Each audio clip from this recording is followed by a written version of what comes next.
Welcome back to New Rockstars. I'm Erik Voss, and this is a breakdown of the Falcon and the Winter Soldier Episode 3 Power Broker, where the real power belongs to Zemo and Sharon Carter. I'm gonna break down and translate all the hidden details and evidence of a massive removed subplot in the series that was kind of easy to overlook. Okay, we open with a promo video from the Global Repatriation Council. This is the agency in charge of resources and resettlement for blip refugees. Helping you navigate changes to society, laws, and borders. Borders, huh? Well, Rhodey did talk about how international alliances had shifted during the blip, and now it is hinted here that maps have been redrawn, as Zemo later confirms with Sokovia. The GRC logo is this globe with small dots growing larger and joining together, reflecting a person rematerializing from dust, as we saw with Monica Rambeau in WandaVision. And from this peaceful message, we smash cut the GRC logo on a police SWAT van. Yeah, uncovering itself to the shield. And John Walker not at all helping the helpless. Don't give him a second to delete, shred, or breathe. Yikes, this guy just told police officers don't give him a second to breathe. This week, of all weeks, John Walker, you gotta say something like that? They bust the German who sheltered the Flag Smashers. Lamar, need a translator. Walker can't communicate basic German, let alone question this guy respectfully enough to get him to speak in English, which he totally can. Do you know who I am? Yes, I do, and I don't care. Meanwhile, both Sam and Bucky are multilingual. Sam speaks Arabic, Bucky understands Japanese on top of the Romanian he spoke in Civil War. These two are heroes without borders, whereas Walker fights for one country. And Hoskins tells him, she's giving displaced people shelter and medicine. That kind of thing creates loyalty, man. I know you want this, but we've literally tried everything we can here. So is Langley. Setting up a future split between these two, now that Walker seems to be spiraling deeper into rage. Now, they also mention Langley here, and the CIA does come up later as a previous employer to Dr. Nagel, so Langley might have actually been leaving Walker in the dark to keep secret their involvement in this super soldier serum development. And then Bucky meets Zemo. Now, last week, the video feed labeled his cell as 2187, reference to Princess Leia's cell in Star Wars, but for whatever reason, now it's 6172, which, I don't know, maybe you can see as a reference to a Dark Avengers Dark Reign comic, but really folks, any string of numbers can be a reference to some comic issue or publication date. Unless the comic issue is super specific to the scenario the characters are in, it's probably not an Easter egg. But notice the music when Bucky walks in.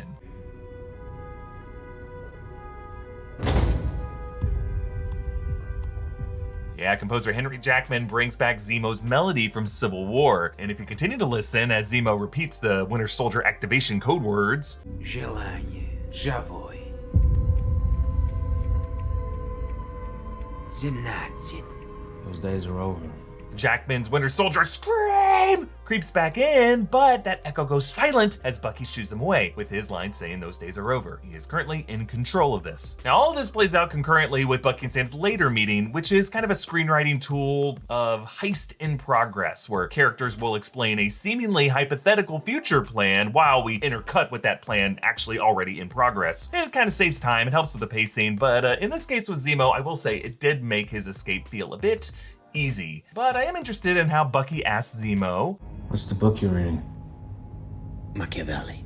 Niccolò Machiavelli was a political theorist known for the concept of civic virtù, wherein the most virtuous and just leader acts not according to any stubborn ideology that he holds, but maneuvers as necessary, keeping people guessing. Machiavelli popularized the idea of the ends justify the means, which Zemo actually echoes in his words to Bucky. It was never personal. You were simply a means to a necessary end.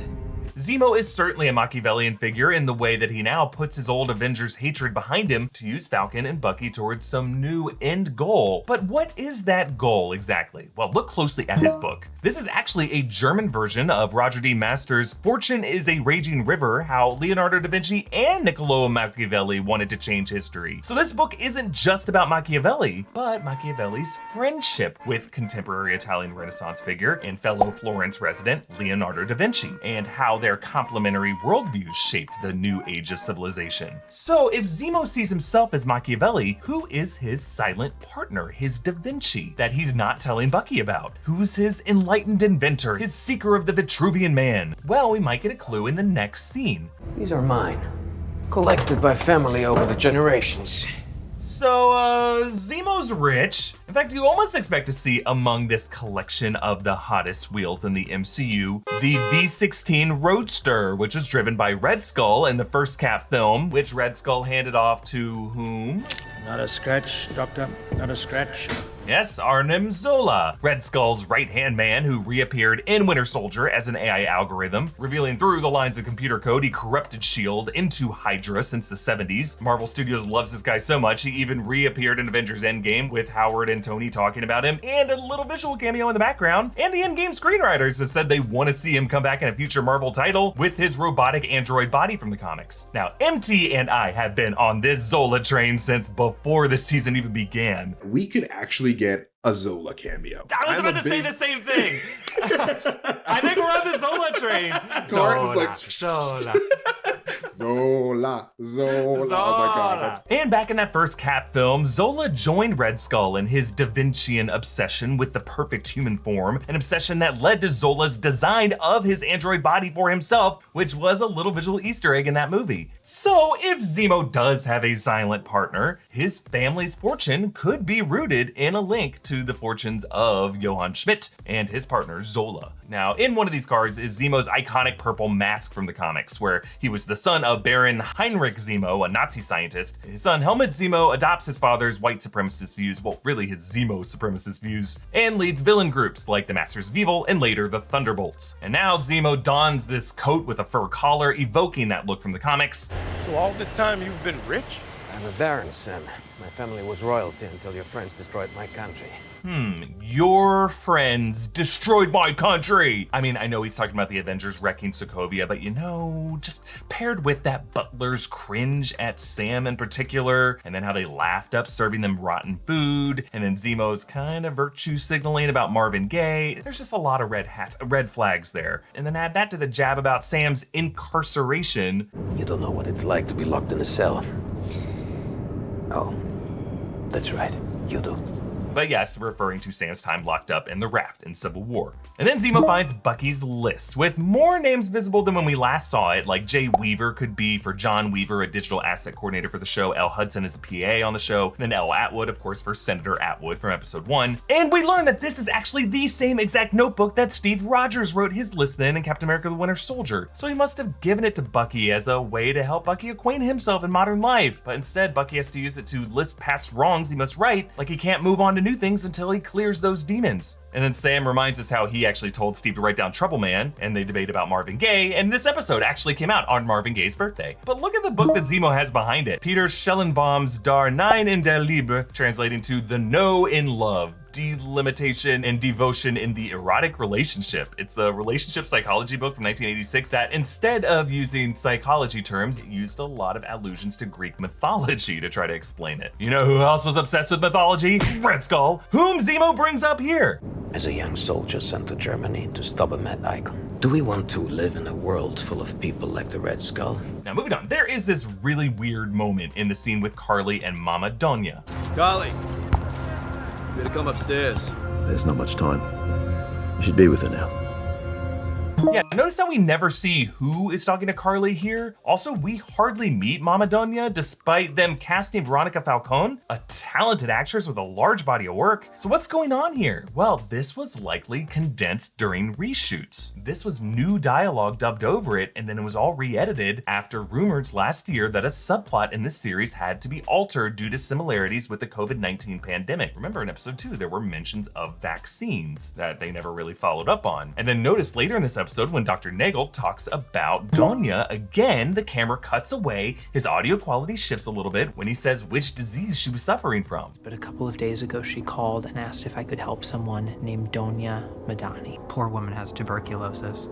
Typical of overpopulation and displacement camps like that. So it's looking very likely that there was some disease outbreak subplot in The Falcon and the Winter Soldier, which explains why the Flag Smashers stole vaccines in particular, why Donya died, and why this new scene later with Dovich puts a hood over Erin Kellerman's head because her hair might have been different during these reshoots. So look folks, if you find any editing confusing in the series, it might just be because they constructed an entirely new storyline, to which I say, you know, you could have just left whatever it was. The more relevant with what we're going through, the better probably. But whatever, I don't know what it was. Still, we do get this detail of Donya carrying a Hamsa pendant. This has spiritual significance to many religions. It's kind of used to ward off the evil eye. Here, the eye has been replaced with a globe, explaining the origin of the Flag Smasher symbol, and that Donya may have been kind of a matriarch to this organization. Look, these characters are out of their comfort zones because, sure, let's be honest, they're trying to wear suits that don't fit them right. Wearing someone else's clothes just feels wrong, kind of like sleeping a mattress made for someone else. Quit sleeping on the wrong kind of mattress and give yourself a personalized Helix mattress. I love that segue. I love that segue. Helix mattresses are made in America and shipped to your door with free delivery, free returns, and a 100-night sleep trial. To choose a mattress, Helix made a quiz that takes just 2 minutes and matches your body type and sleep preferences to the perfect mattress for you. If you like a mattress that's really soft or really firm, or if you sleep on your side or on your stomach, or if you sleep really hot, with Helix there's a specific mattress for your unique taste. I took the quiz and got matched with the Dusk Lux Helix mattress because I wanted a medium firm mattress with lumbar support that sleeps cool. I sleep great on this Helix mattress. Helix was awarded the #1 best overall mattress pick of 2020 by GQ, Wired Magazine, and Apartment Therapy. So go to helixsleep.com/rockstars, take their 2-minute sleep quiz, and they'll match you to a customized mattress for the best sleep of your life. They even have a 10-year warranty, and you get to try it out for 100 nights risk-free. They'll even pick it up for you if you don't love it. Helix is offering up to $200 off all mattress orders and 2 free pillows for our listeners at helixsleep.com/rockstars. It's helixsleep.com/rockstars for up to $200 off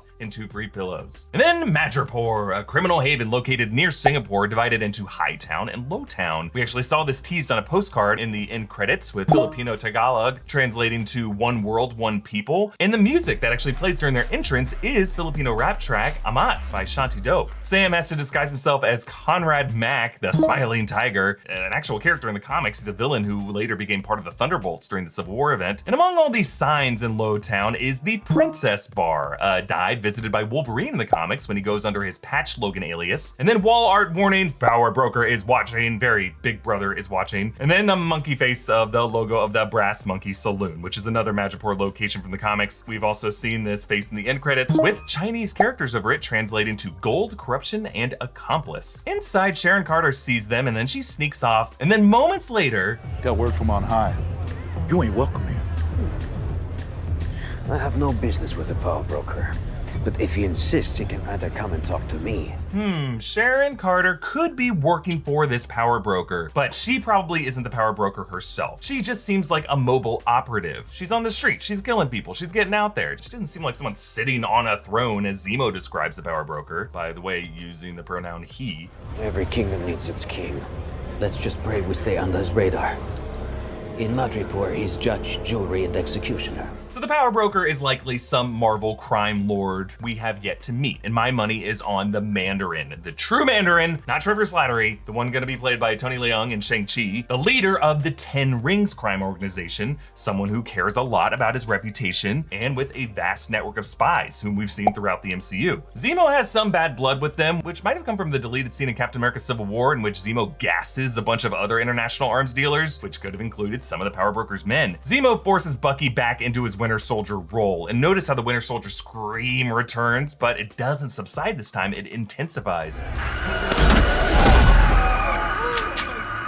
And Zemo feeds this berserker violence by throwing a dude at Bucky. This all happens while patrons record it on their phones, meaning the terms of Bucky's pardon, specifically Dr. Raynor's whole second rule about not hurting anyone, are being totally violated here. It's probably gonna justify any lethal force Walker wants to use to catch Bucky and bring him down. And they meet Selby, played by Imelda Corcoran, who played Dr. Goodman in Agents of S.H.I.E.L.D. There are actually a few Selbys in Marvel Comics, like Selby the Mutant, Suzanne Selby from Roxxon. Either way, she gets killed by Sharon's sniper silver bullet, alerting every nearby assassin. If this feels like something from the John Wick films, maybe because this episode was written by Derek Kolstad, creator of that franchise. Sharon sells famous artwork, including Vincent van Gogh's self-portrait and Claude Monet's Woman with a Parasol, which is supposed to hang in the National Gallery of Art in Washington, D.C., which is right across the National Mall from the museum where Cap's exhibit is. So the same way that Sam was shocked to see his valuable that belonged in a museum get taken out and exploited, so too is he here learning that nothing is sacred. So Sylvia told him about Dr. Wilfred Nagel, who gets his name from the scientist in the comics who was part of Project Rebirth, which enhanced Isaiah Bradley. Both he and Dr. Erskine have used the alias of Dr. Reinstein in the comics. And notice this line from Sharon, though. We got a name. Wilfred Nagel. Nagel works for the power broker. We need your help, Sharon. Another sneaky audio dub there. Sharon's line was totally off screen with these awkward edits so we don't see her face. I suppose they needed a direct link between Nagel and the power broker to set up how Sharon would know how to get this info from these art traders, or maybe some other re-edited COVID subplot residue. Then at the party, Zemo breaks the internet. Then onto the Madripoor shipyard, where there are a bunch of flags. These are for the nation of Madripoor. One of these also appeared on Sharon's plate earlier. And you'll notice Sharon is using the 2013 era phone, the same kind that Nick Fury uses in Winter Soldier, suggesting that she might still be using the same encrypted tech when she's going off-grid as she was using back in those days. So when Dr. Nagel first sees Zemo, notice they exchange this look. It seems like Nagel might have known he was on Zemo's list of past Hydra serum scientists that Zemo said he was hunting down, and that Nagel in this moment knows that he might be donezo. So Nagel explains that he started with Hydra to recreate the serum, but then he worked for the CIA, who had the blood of an American test subject, definitely referring to Isaiah Bradley, and that with that he was able to crack the code. I did what no other scientist since Erskine was able to do, but mine was going to be different. Mine was going to be subtle, optimized, perfect. Meanwhile, outside, Sharon goes apeshit on these bounty hunters. There's some great John Wick style stunts here, especially with the knife work, likely done with the CGI blade, which you can spot in a few places, like when the dude takes it out of his arm, but then later it's not in his hand anymore, and there's really no sound effect of it dropping, despite there being tons of other knife sound effects. Because when he pulled it out of his arm, there was just nothing in his hand. They CGI'd that in. And then similarly later, when Sharon maneuvers the knife, for a brief second, it kind of drops a frame and it jumps from one angle to another within a single frame. I'm not pointing this out to criticize. I love seeing this because it's a reminder that, hey, this stunt team was being safe. And kids, you should not play around with knives at home. And then as she wrestles this one dude, there's a tattoo on his arm. This is French, translating to, "We have only scratched the surface a little." So this all ends with Zemo shooting at Nagel, and the lab explodes, scattering Nagel's vials. Now, he had claimed there wasn't any serum in the lab, but the close-ups frame the vials and the flasks. It kind of makes it seem like Zemo or one of the others could have grabbed one of these, whether or not this serum was complete effective serum. So maybe Zemo could end up offering this as a trick to John Walker, which could lead to dangerous side effects and bring him down from the inside. I mean, hey, Sam and Bucky gotta get that shield somehow. I love how director Kari Skogland framed Zemo's mask similar to the way Christopher Nolan framed his opening shot of the Joker in The Dark Knight, a sinister pose framing the mask in the gunslinger position right before the Black Cat draws it like a weapon by putting it on his face. And then Bucky ruins this person's day. And then Zemo rolls up in another sweet ride. You're not gonna move your seat up, are you? No. Of course, a callback to Winter Soldier. Can you move your seat up? No. And then Sharon shadily tells her driver, Got a big problem. Actually, a couple of them. I'll tell you in the car. Let's go. yeah, I do think she is working for the power broker, and her couple problems are that Nagel is dead and that some of his vials may have been taken. Like maybe in her mind, she led these guys here so that they could use Nagel to find the flag smashers and put them down, not kill Nagel and destroy all their product. Then in Latvia, Zemo says, I heard what became of Sokovia. Cannibalized by its neighbors, erased from the map. So Sokovia is located in Eastern Europe, and maybe part of its redrawn map could include the nation of Latveria, also in Eastern Europe, home to Victor Von Doom. Kevin Feige confirmed that we have a Fantastic Four movie in the works sometime in the next few years. Zemo also mentions the Sokovia Memorial, which trailer footage shows him visiting at some point in the series. And then Bucky follows a trail of Kamoyo beads, the vibranium tech used by the people of Wakanda, leading Bucky to Ayo. Dizem Zemo. So Ayo is the second in command of the Dora Milaje, right under Okoye. She was actually the first Dora Milaje that we met back in Civil War, and she returned in Black Panther and in Infinity War. She was last seen fighting Corvus Glaive, protecting Shuri and Vision. And I love how her cameo comes in with this music of the Wakandan drums and the African female singing group chanting that Ryan Coogler and Ludwig Göransson uses the Dora Milaje warrior theme.